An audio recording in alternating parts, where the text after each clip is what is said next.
हरे राम राम राम हरे हरे। तो ठीक है प्रभु जी, आज आज मैं इस श्रृंखला को कंटिन्यू करता हूँ और भगवान का सेवा करने की कोशिश कर रहा हूँ, जैसे भगवान का सेवा कर पाऊँ। चूंकि आप आदि पुरुष हैं, अतः आपको गोपाल तापनी उपनिषद तथा ब्रह्म संहिता में गोविंदम आदि पुरुषम कहा गया है। चूंकि आप आदि पुरुष है, अतः आपको गोपाल तापनी उपनिषद तथा ब्रह्म संहिता में क्या कहा गया है? गोविंदम आदि पुरुषम कहा गया है। गोविंदम आदि पुरुष और सब कारणों के कारण है। गोविंद क्या है? गोविंद है आदि पुरुष और सब कारणों के कारण है, cause of every cause. Bhagavad Gita में भी कहा गया है, आप ही ब्रह्म तेज के स्रोत हैं। किसी को यह निष्कर्ष नहीं निकालना चाहिए कि आपका शरीर किसी सामान्य भौतिक शरीर के समान है। हरे कृष्णा प्रभु जी, मेरा आवाज आ रहा है क्या? जी, मतलब अभी मैंने जो है ना हेडफोन लगाया है इसलिए। हरे कृष्णा प्रभु जी, मेरा आवाज आ रहा है क्या? जी जी प्रभु आ रहा है। Okay continue. ओके। किसी को यह निष्कर्ष नहीं निकालना चाहिए कि आपका शरीर किसी सामान्य भौतिक शरीर के समान है। आपका शरीर अक्षर है। आपका शरीर मतलब भगवान का शरीर क्या है? अक्षर है। भौतिक शरीर सदा ही त्रिविध तापों से पूर्ण रहता है, किंतु आपका शरीर सच्चिदानंद विग्रह है, अर्थात आनंद, ज्ञान तथा अमरता से पूर्ण है। बहुत सुंदर लाइन है। अब भौतिक शरीर हम लोग का क्या है? जो है सदा ही त्रिविध तापों से पूर्ण रहता है, किंतु आपका शरीर मतलब कृष्ण का शरीर सच्चिदानंद विग्रह है, अर्थात आनंद, ज्ञान तथा अमरता से पूर्ण है। आप निरंजन भी हैं, क्योंकि आपकी लीलाएं, चाहे वो यशोदा के नन्हे पुत्र के रूप में हो या गोपियों के प्रेमी के रूप में हो, कभी भौतिक गुणों से कल्मशग्रस्त नहीं होती। यद्यपि आपने अनेक अनेक ग्वालों, बछड़ों के रूप में अपने आप को प्रदर्शित किया है, किंतु इससे आपकी दिव्य शक्ति कम नहीं हुई। आप सदैव पूर्ण रहते हैं, जैसा कि वैदिक साहित्य में वर्णित है।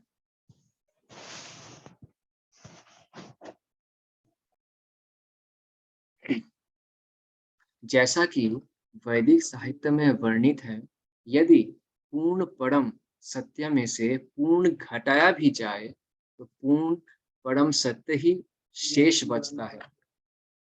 तो वैदिक साहित्य में ये कहा गया है कि यदि पूर्ण परम सत्य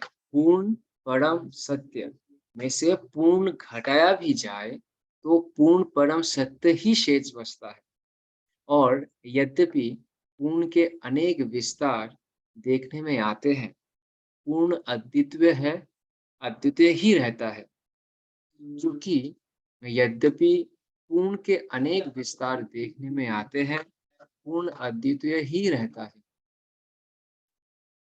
चूंकि आपकी सारी लीलाएं आध्यात्मिक है, अतः प्रकृति के गुणों द्वारा अनेक कल्मशग्रस्त होने की कोई संभावना उनके कल्मशग्रस्त होने की कोई संभावना नहीं रहती। चूंकि आपकी सारी लीलाएं क्या है? आध्यात्मिक है, स्पिरिचुअल है। अतः प्रकृति के गुणों द्वारा उनके कल्मशग्रस्त होने की कोई संभावना नहीं रहती। जब आप अपने पिता नंद तथा माता यशोदा के अधीन रहते हैं, तो आपकी शक्ति घटती नहीं, अतः सॉरी घटती नहीं। यह अपने भक्तों के प्रति आपके वात्सल्य की अभिव्यक्ति है। आपके अतिरिक्त आपकी स्पर्धा करने वाला कोई अन्य नहीं है। कितना सुंदर लाइन है। कहा गया है कि क्या कहा है कि आपके अतिरिक्त आपकी स्पर्धा करने वाला कोई अन्य नहीं है। कितना सुंदर लाइन है। अल्पज्ञ व्यक्ति समझता है कि आपकी लीलाएँ तथा आविर्भाव केवल भौतिक उपाधियाँ हैं।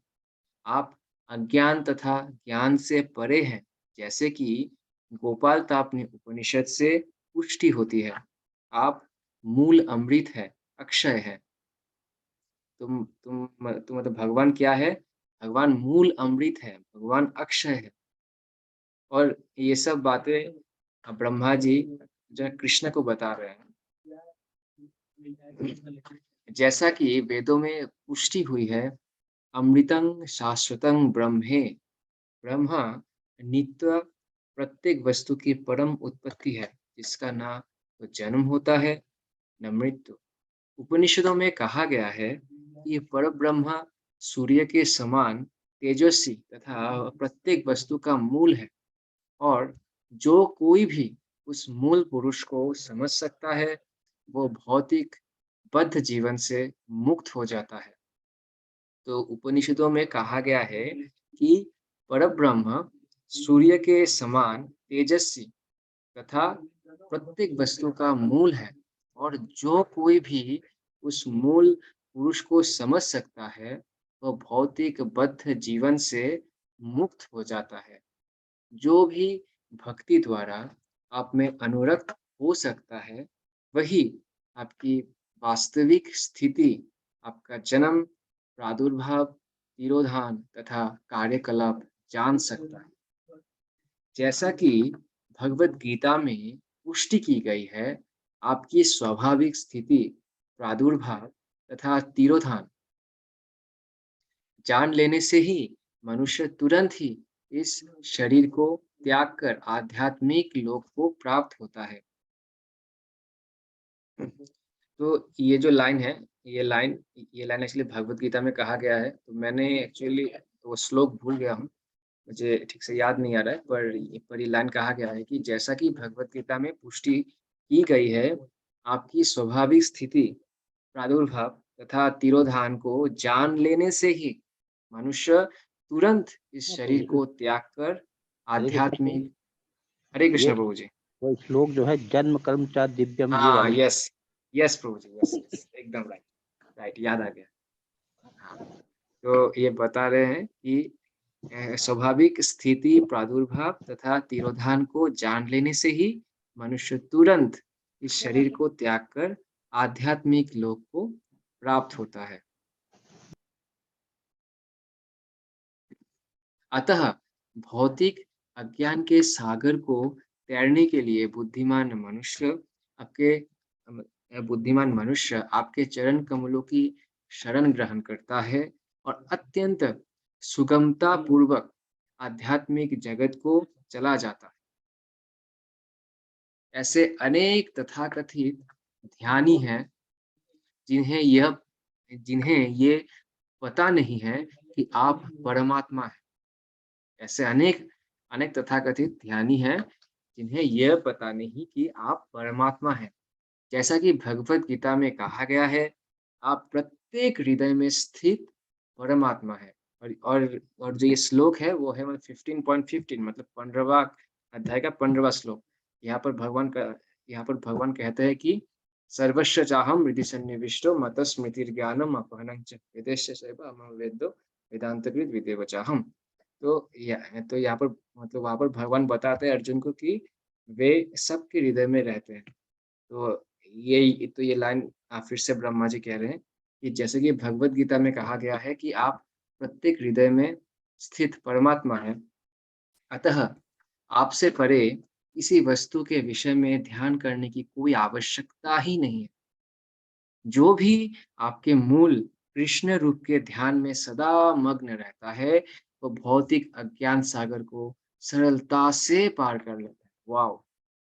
तो जो भी आपके मूल कृष्ण के ध्यान में सदा मग्न रहता है, वो भौतिक अज्ञान सागर को सरलता से पार कर लेता है, बहुत ईज़ी से पार कर लेता है। किंतु जो लोग यह नहीं जानते कि आप परमात्मा हैं, वे अपने तथाकथित ध्यान के बावजूद इसी संसार में रहते जाते हैं।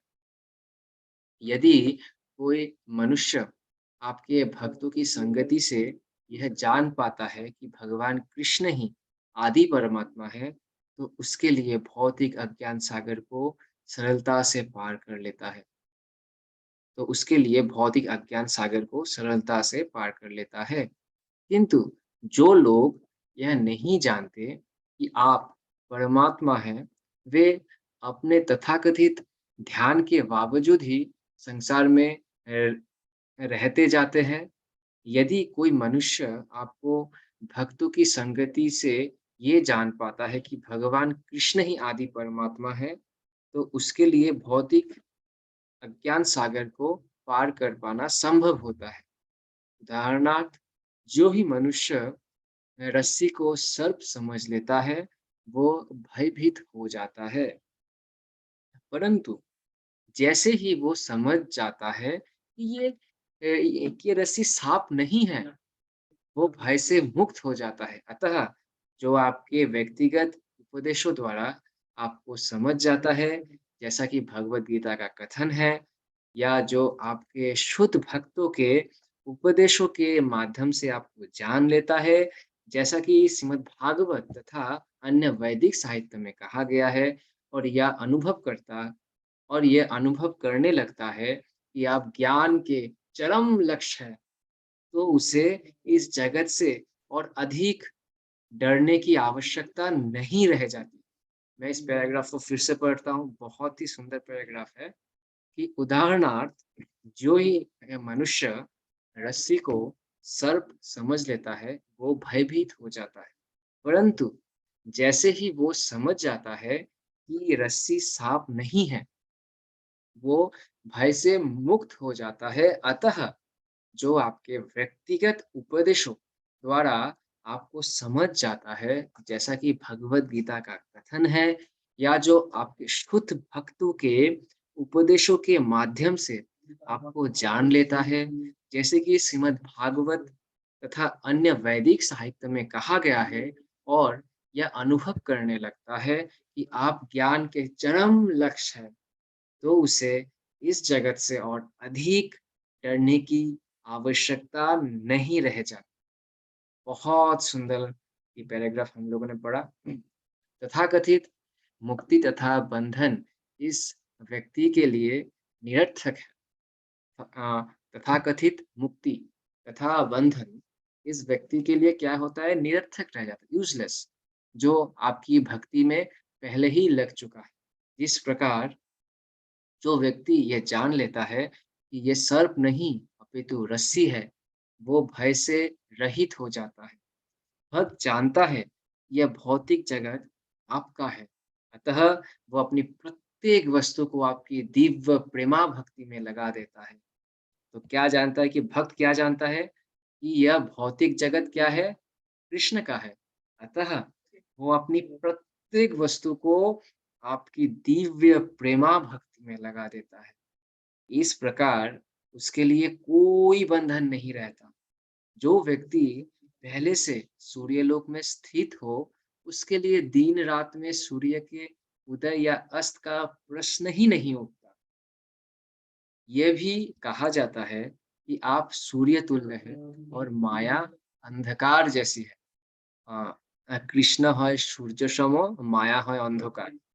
तो ये एक्चुअली चैतन्य चैतामृत में वो शायद है, या या या आई थिंक चैतन्य भागवत में, मतलब दोनों में से एक किताब में है कि কৃষ্ণ হয় সূর্য সম, মায়া হয় অন্ধকার, যাহা কৃষ্ণ তাহার নাই মায়ার অধিকার। हाँ, चैतन्य चैतन्य, यस। तो यह भी कहा जाता है कि आप सूर्य तुल्य है और माया अंधकार जैसी है। सूर्य की उपस्थिति में अंधकार होने का प्रश्न ही नहीं उठता। अतः जो लोग आपकी सेवा में लगे रहकर आपके समक्ष रहते हैं, उनके लिए बंधन या मोक्ष का प्रश्न ही नहीं रह जाता। वे पहले से ही मुक्त है। दूसरी ओर जो लोग आपके चरण कमलों की शरण ग्रहण किए बिना ही आपको अपने आप को मुक्त समझते हैं, वे नीचे गिर जाते हैं क्योंकि उनकी बुद्धि विमल नहीं होती। अतः यदि कोई सोचता है कि परमात्मा आपसे भिन्न कोई वस्तु है और इस तरह वो परमात्मा को या परम ब्रह्म को अन्यत्र जंगलों या हिमालय की गुफाओं में ढूंढता है, तो उसकी दशा अत्यंत दयनीय है। तो यहाँ पर फिर से इस लाइन पे बहुत जोर दिया जा रहा है कि जो लोग समझते हैं कि मैं परमात्मा जो है ना कृष्ण के अलावा कोई और है और वे परम ब्रह्म को जो है ना जंगलों में या और मतलब हिमालय के में जो गुफा में मतलब ढूंढते हैं, उनकी दशा लास्ट में क्या होता है, एकदम एकदम पर दयनीय होता है, बहुत खराब होता है। भगवत गीता में आपने उपदेश दिया है कि मनुष्य को आत्म साक्षात्कार की अन्य समस्त विधियों का परित्याग करके केवल आपकी शरण ग्रहण करनी चाहिए क्योंकि वही पूर्ण है। आई थिंक ये 18.66 के जो वो जो है ना बारे में बता रहे हैं कि जो है ना सर्वधर्मान परित्याज्य के बारे में शायद बता रहे हैं। यहाँ पर भगवत गीता में आपने उपदेश दिया है कि मनुष्य को आत्म साक्षात्कार की अन्य समस्त विधियों का परित्याग करके केवल आपकी शरण ग्रहण करनी चाहिए क्योंकि वही पूर्ण है। चूंकि आप हर प्रकार से सर्वोपरि है, अतः जो लोग ब्रह्म तेज की खोज में हैं, वे भी आपको ही खोजते हैं और जो लोग परमात्मा के साक्षात्कार की खोज में हैं, वे भी आपको ही खोजते रहते हैं।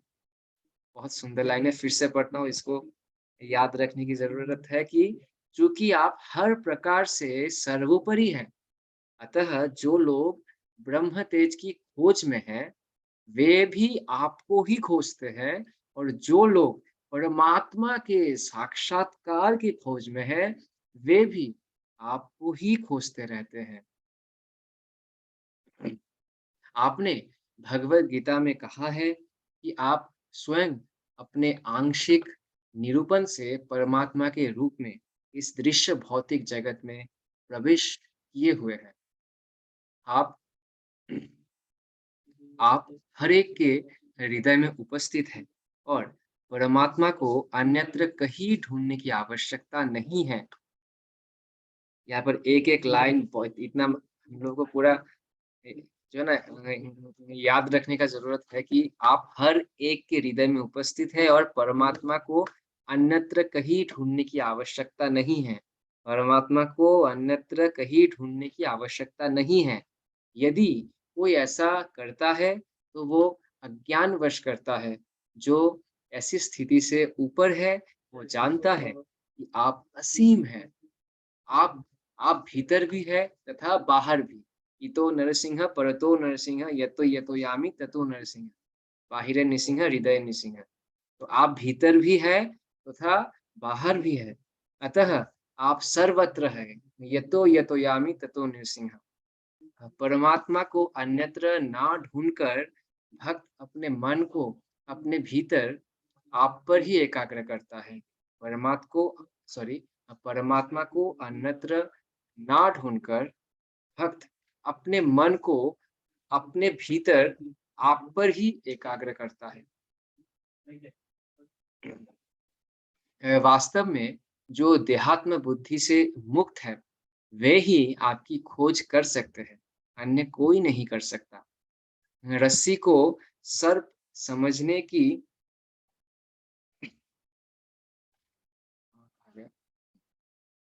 रस्सी को सर्प समझने की उपमा केवल उन पर लागू होती है, जो अब भी आपके विषय में अज्ञानी बने हुए हैं। तो हाँ, रस्सी को सर्प समझने की उपमा केवल उन पर लागू होती है, जो अब भी आपके विषय में अज्ञानी बने हुए हैं। वास्तव में जब मनुष्य रस्सी को साफ समझ लेता है, तो उसका अस्तित्व केवल मन के भीतर है। इसी तरह माया का अस्तित्व केवल मन के भीतर होता है। माया आपके प्रति अज्ञानता की अतिरिक्त और कुछ भी नहीं है। इसी तरह क्या है, माया की अस्तित्व केवल मन के भीतर होता है। माया आपके प्रति अज्ञानता के अतिरिक्त और कुछ भी नहीं है। इग्नोरेंस। जब कोई आपके व्यक्तित्व को भूल जाता है, वो माया की बद्ध अवस्था में होता है। अतः जो भीतर तथा बाहर से आप में ही स्थिर हो चुका है, वो मोहग्रस्त नहीं होता। जिसे कुछ भक्ति प्राप्त हो चुकी है, वो आपकी महिमा को समझ सकता है। यदि कोई ब्रह्म साक्षात्कार या परमात्मा साक्षात्कार के लिए प्रयास करता है, तो वो आपके विभिन्न रूप को तब तक नहीं समझ पाता, जब तक वो भक्ति का थोड़ा-सा फल ना पा ले। कोई व्यक्ति अनेक निर्विशेषवादियों का गुरु हो सकता है या जंगल अथवा पर्वत की गुफा में जा सकता है और अनेक वर्षों तक साधु की तरह ध्यान धर सकता है, किंतु वो तब तक आपकी महिमा को नहीं समझ सकता, जब तक उसे कुछ भक्ति प्राप्त ना हो ले। कितना सुंदर लाइन है। इसको फिर से पढ़ता हूँ। इसको इसको इसको मतलब जो है ना, स्किप करने का इच्छा नहीं कर रहा है। फिर से पढ़ लेता हूँ। कोई व्यक्ति अनेक निर्विशेषवादियों का गुरु हो सकता है या जंगल अथवा पर्वत की गुफा में जा सकता है और अनेक वर्षों तक साधु की तरह ध्यान धर सकता है, किंतु वो तब तक आपकी महिमा को नहीं समझ सकता, जब तक उसे कुछ भक्ति प्राप्त ना हो ले। ब्रह्म साक्षात्कार या परमात्मा साक्षात्कार तब तक संभव है, सॉरी सॉरी तब तक संभव नहीं हो पाता, जब तक कि भक्ति का विचित्र प्रभाव उसका स्पर्श नहीं कर लेता, भले ही कोई भी वर्षों तक खोज क्यों ना करे।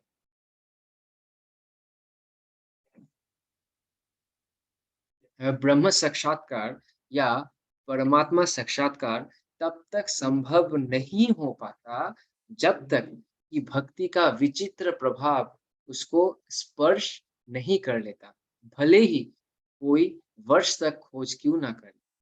हे प्रभु, मेरी प्रार्थना है कि इस जन्म में या अगले जन्म में मैं जहाँ भी जन्म लूँ, मुझे आपका एक भक्त माना जाने का सौभाग्य प्राप्त। इतना सुंदर लाइन है कि हे प्रभु, मेरा प्रार्थना है कि इस जन्म में या अगले जन्म में मैं जहाँ भी जन्म लूँ, मुझे आपका एक भक्त माना जाने का सौभाग्य प्राप्त। मैं चाहे जहाँ भी हूँ, मेरी प्रार्थना है कि मैं आपकी भक्ति में लगा रहूँ।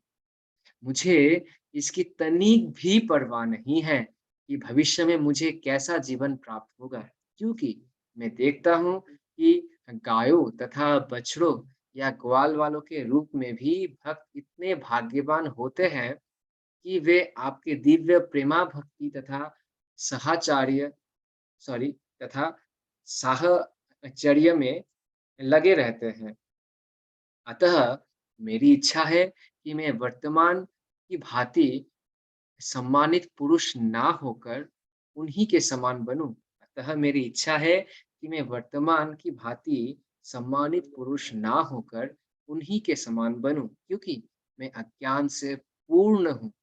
और ये कौन बोल रहा है? ये लाइन मतलब स्वयं जो है ना, मतलब स्वयं स्वयं ब्रह्मा जी बोल रहे हैं।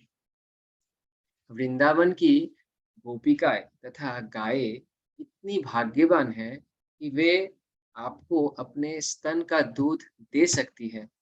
वे व्यक्ति जो बड़े-बड़े यज्ञ करने में लगे रहते हैं तथा अनेक कीमती बकरों की बलि चढ़ाते हैं, वे आपको ठीक से नहीं समझ पाते। किंतु केवल भक्ति करने से ये अनजान ग्राम वधुएँ तथा गायें आपको अपने दुग्ध से प्रसन्न कर सकती है। अपने जी भरकर आप उनका दूध पान किया है, आपने जी भरकर उनका दूध पान किया है, फिर भी आप यज्ञ में व्यस्त लोगों से कभी भी इतने संतुष्ट नहीं हुए। अतः मुझे महाराज नंद, माता यशोदा तथा गोप-गोपियाँ को भाग्य पर आश्चर्य हो रहा है। अतः मुझे महाराज नंद, माता यशोदा तथा गोपियों के भाग्य पर आश्चर्य हो रहा है, क्योंकि आप परम सत्य श्री भगवान के रूप में उनके अत्यंत प्रिय पात्र हैं। हे प्रभु, इन वृंदावन वासियों के सौभाग्य को कोई भी भली-भांति नहीं जान सकता। हे प्रभु, इन वृंदावन वासियों के सौभाग्य के को कोई भी भली-भांति नहीं जान सकता। हम सारे देवता जीवों की विविध इंद्रियों को नियंत्रण करते हैं और हम इसी पर गर्वित करते हैं, किंतु हमारी स्थिति तथा उन वृंदावन वासियों की स्थिति की कोई तुलना नहीं। किंतु हमारी स्थिति तथा इन वृंदावन वासियों की स्थिति की कोई तुलना नहीं की जा सकती, क्योंकि वे अपने संवेदनात्मक कार्यों से आपकी उपस्थिति तथा संगति का वास्तविक आनंद उठा रहे हैं। भले ही हमें इंद्रियों के नियामक होने का गर्व हो, भले ही हमें क्या है, इंद्रियों के नियामक होने का गर्व हो, किंतु यहाँ के वृंदावन वासी इतने दिव्य है कि वे हमारे नियंत्रण में नहीं आते। वास्तव में वे आपकी सेवा में वास्तव में वे आपके सेवा के माध्यम से इंद्रियों का सुखोपभोग कर रहे हैं। अतः इसे मैं अपना परम सौभाग्य मानूंगा यदि भविष्य में मुझे वृंदावन की इस स्थली में जन्म लेने का सुअवसर प्राप्त हो सके। अच्छा, तो प्रभु जी, आज हम लोगों का यहाँ पर समय हो गया है और बस 1 मिनट बाकी है, तो आज हम लोग यहाँ पर ही समाप्त करते हैं। तो मैंने कोशिश किया है कि भगवान का सेवा करने के लिए, और मेरे से अगर कोई त्रुटि हुआ है अच्छे से बोलने में या अच्छे से पढ़ने में, तो आप लोग में क्षमा कीजिएगा। और जो है ना, आप लोगों का कृपा और भगवान की कृपा से मैं वो जो कोशिश कर रहा हूँ। तो अभी हम लोग वांछा प्रणाम करके हम लोग समाप्त करेंगे ना प्रभु जी? Thank you. वांछा कल्पतरुभ्यश्च कृपा सिन्धुभ्येव च पतितानां पावनेभ्यो वैष्णवेभ्यो नमो नमः। अनंत कोटि वैष्णव वृंद की की जय। जय हरि बोल। श्रील प्रभुपाद की जय। जय।